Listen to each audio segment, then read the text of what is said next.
Avant de plonger dans cette histoire qui pourrait éveiller ton cœur, abonne-toi si tu recherches plus que des mots. Partage si tu veux transmettre une lumière. Imagine une nuit paisible, le silence du désert, un homme seul dans une grotte perdu dans ses pensées, et soudain, une voix, lisse. Ce mot, ce seul mot, allait réveiller une nation. Ce mot allait traverser les siècles, bouleverser les empires. L'éveil de l'islam ne commence pas avec une armée. Il commence avec une révélation dans le cœur d'un homme sincère. Prépare-toi, car ce que tu vas entendre, ce n'est pas une simple histoire. C'est le souffle même de la foi. La nuit qui a changé le monde. Imagine un monde plongé dans l'oubli.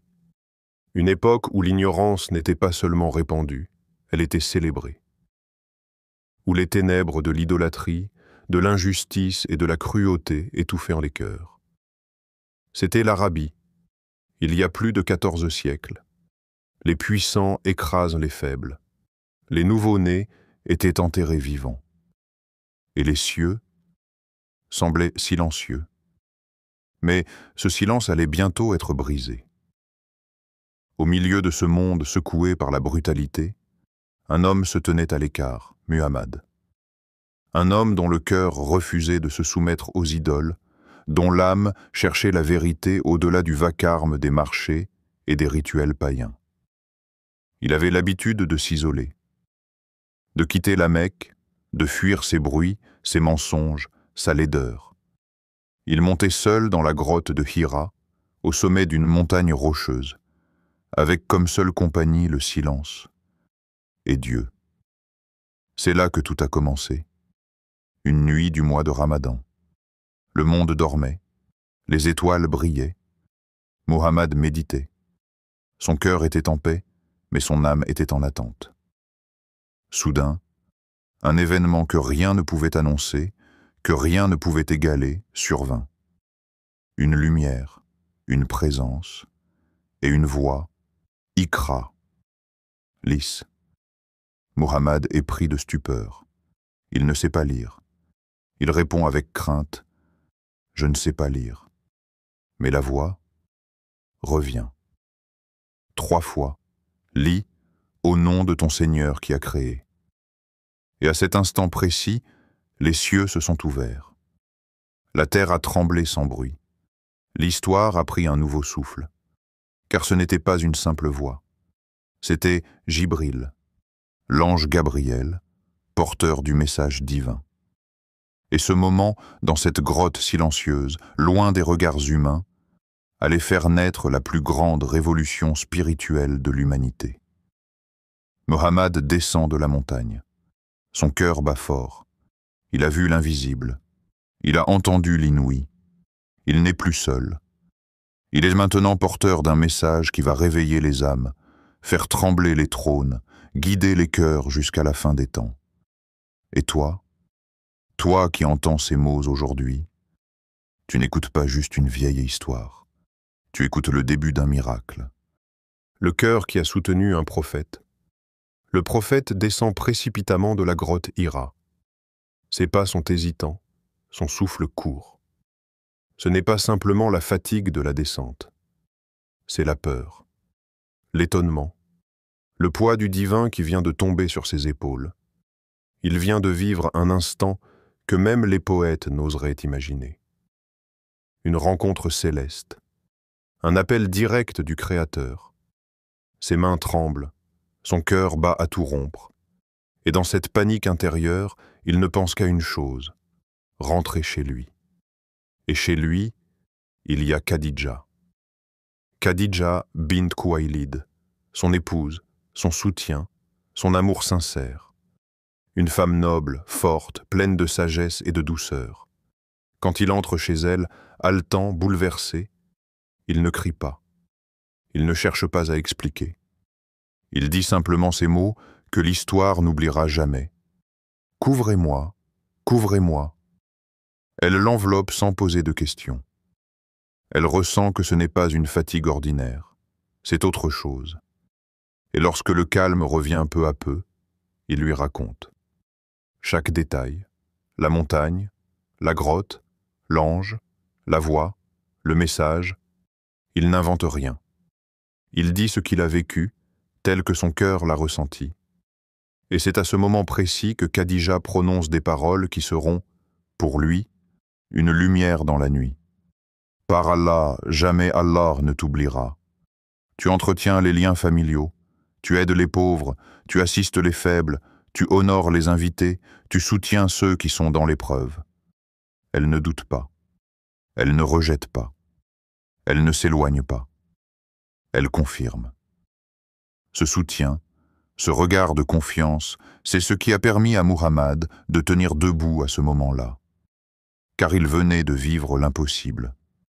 Et pourtant, Khadija, elle, voit l'évidence. Un homme aussi noble, aussi pur, ne peut pas être abandonné par Dieu. Mais elle ne s'arrête pas là. Elle le prend par la main. Elle l'accompagne chez Waraka ibn Nawfal, un savant chrétien et cousin de Khadija, érudit des Écritures anciennes. Quand il entend ce que Muhammad a vécu, son visage s'assombrit. Il sait. Il comprend. Il dit avec gravité, « C'est le Namous, l'ange qu'Allah avait envoyé à Moïse. Que ne donnerais-je pour être encore jeune lorsque ton peuple te chassera ?» Muhammad est surpris. « Me chasseront-ils » Et Waraka répond, « Jamais un homme n'a apporté ce que tu apportes sans être combattu. » Le message est clair. Ce ne sera pas facile. Ce chemin ne sera pas pavé d'or. Il sera semé d'embûches, de larmes, d'exil. Mais il commence là, dans la foi d'un homme et la confiance inébranlable d'une femme. Le silence avant la mission. Les premiers croyants. Après cette nuit bouleversante et les paroles apaisantes de Khadija, le calme revint. Mais ce n'était pas un calme apaisant. C'était un silence divin. Aucun nouveau message. Aucune nouvelle apparition. Le ciel semblait s'être refermé aussi soudainement qu'il s'était ouvert. Ce silence a duré des jours, peut-être des semaines. Et le prophète, lui, attendait. Il scrutait l'horizon, il gravissait à nouveau la montagne, espérant voir Jibril, mais rien. Le silence, l'attente, l'incompréhension. Il doutait parfois, se demandait si ce qu'il avait vécu était réel, s'il était vraiment choisi, s'il était capable de porter ce message. Mais il ne fut jamais seul dans cette épreuve.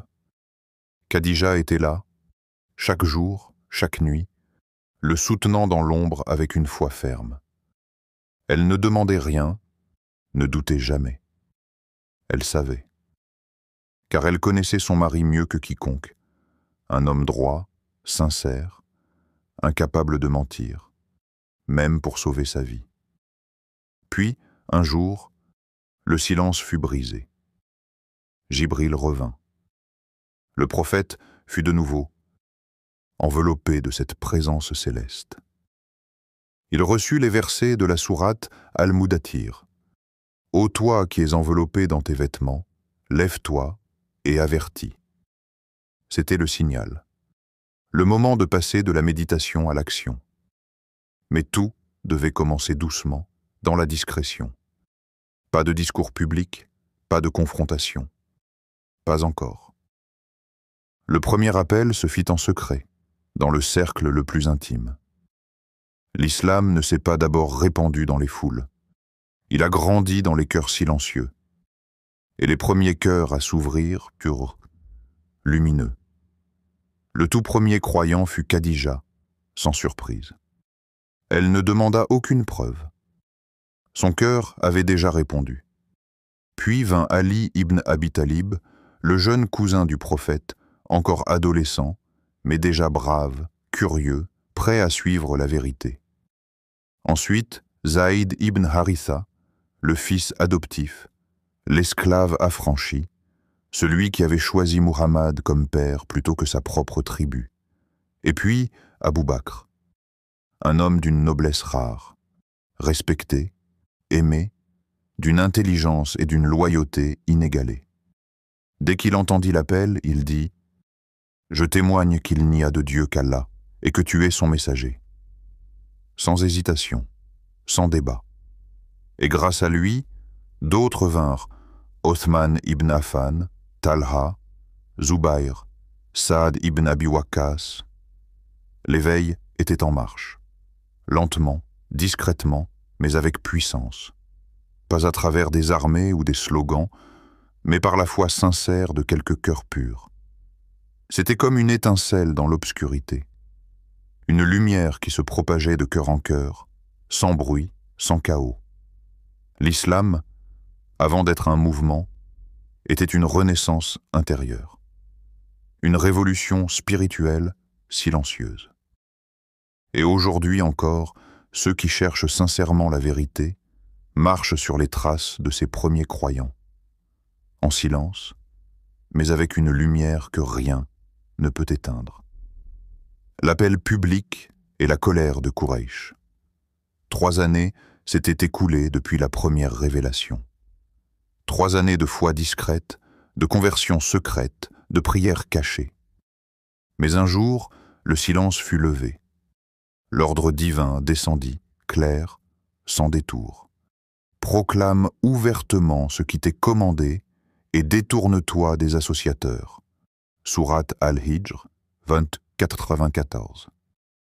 C'était la fin de la discrétion. Le prophète reçut l'ordre de se lever et d'appeler ouvertement son peuple à l'islam. Et il choisit un lieu symbolique, le mont Safa, un mont connu de tous, au cœur de la Mecque. Un lieu où l'on se rendait pour les annonces importantes, les grandes décisions tribales. Il monta dessus. Sa voix s'éleva, forte, assurée, parce qu'ils avaient trouvé ce que l'on passe parfois toute une vie à chercher. Un sens, une mission, un lien avec le Créateur. C'est pendant cette période qu'ils perdirent 2 soutiens majeurs, Khadija, son épouse bien-aimée, et Abu Talib, son oncle protecteur. 2 piliers, 2 lumières dans la nuit, le prophète pleura. Ce fut l'année de la tristesse, mais même brisé, il avança. Car au fond de son cœur, il portait une promesse, celle d'Allah, celle que cette lumière ne s'éteindrait jamais. Et alors qu'on croyait l'islam à bout de souffle, que le prophète était seul, humilié à Taïf, rejeté par son peuple, quelque chose d'extraordinaire se produisit. Dans une petite ville du nord, des hommes venus de Yathrib, la future Médine, entendirent son message. Et ils dirent en « Nous te protégerons, viens chez nous, enseignez-nous, nous sommes prêts à vivre et mourir pour cette foi. » Et ce fut le tournant. L'aube après la nuit, l'exil vers Médine, le début d'une nouvelle ère. Et aujourd'hui, l'éveil continue. Ce que tu viens d'entendre n'est pas une simple histoire du passé. C'est ton héritage. Chaque nom cité, chaque larme versée, chaque prière faite en secret à la lumière de la lune.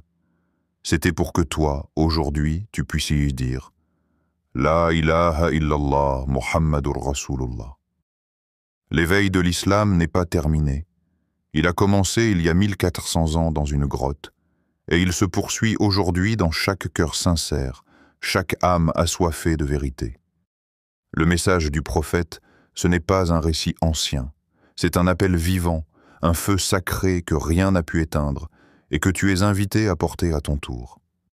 Tu n'as peut-être pas de montagne à gravir, mais tu as tes propres épreuves, tes propres silences, tes propres appels.